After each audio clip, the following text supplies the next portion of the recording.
Hey guys, Ryan and Alex bringing you this week's fishing report. And good news, it is going to start warming up and we might be able to get into some local creeks in the upcoming weeks. But as of right now, when everything's iced over here, what's the options? Most guys are taking trips out to Western Maryland right now. Deep Creek, one of the primary lakes where you can safely ice fish. Remember, always talk to a local person on these lakes and knows what they're doing. And there's plenty of guides, plenty of places where you can find this information. But apparently the fishing up there's been pretty consistent with yellow perch, walleye, a lot of panfish species like crappie and bluegill. We do have some ice fishing supplies here if you're thinking about making the trip. We have this Euro tackle stuff that can be used for ice fishing with some of these vertical jigs.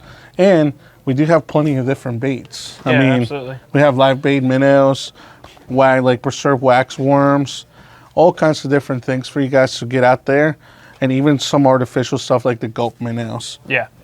Other than that, there is a few areas south of us that are open up. Some of these are famous areas, so there's no secret, like the 4-mile run in the Potomac. A lot of guys go there this time of the year because it is a hot water discharge area.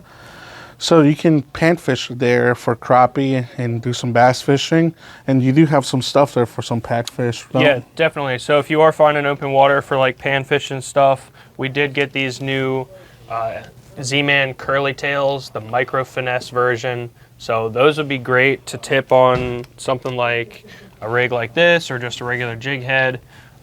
Work it slow. Obviously the water's cold, but working these types of baits real slow, or even a live minnow under something like this would be good. Yeah, just slow it down, and if you're in the right area, you're going to catch plenty of panfish. And remember, right in that area, same area, there's a lot of catfish. So a lot of this stuff is fun because you always end up catching a massive catfish, blue catfish on something small. And then we do have some frozen bait if you want to throw some chunks of bait out there. In the Potomac, there is a power plant in the Patuxent River in the lower section. There is a boat ramp there. Obviously, check and see if it's open, but you can break some ice. I know there's guys that have been going down there and just chunking some cut pieces of LY on the bottom and catching a few catfish. So if you really want to get out there, just remember, be safe. Yeah. Go out there with someone. I would recommend going with a buddy, especially, if there's any accidents that happen. But besides that, like Ryan said, the next 2 weeks seems like we're going to get a nice warm up. Every day in the next 2 weeks is supposed to get above freezing. Yeah, so we hopefully will see some of these ice just kind of like, melt away. I know the bay finally froze over this week completely. Yeah. So I know we haven't seen that in a while, but hey, trout fishing's also started with some of the pre-season stockings. Yep. Now, DNR did put out a thing online saying that they were going to stock areas that were opened up in some of the Western Maryland creeks or some of the lakes where you can actually ice fish. So make sure to head over to their website, check out their newsletter and all the places where they're going to stock them up so you can actually know where to go and catch those trout.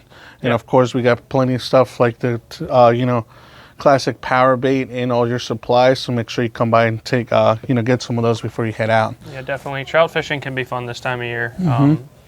Like he said, keep an eye on DNR's website, see where they're stocking.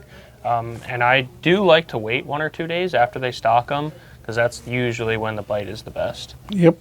And I think that's it for your fishing report, guys. So thank you for tuning in, and we'll see you guys next week.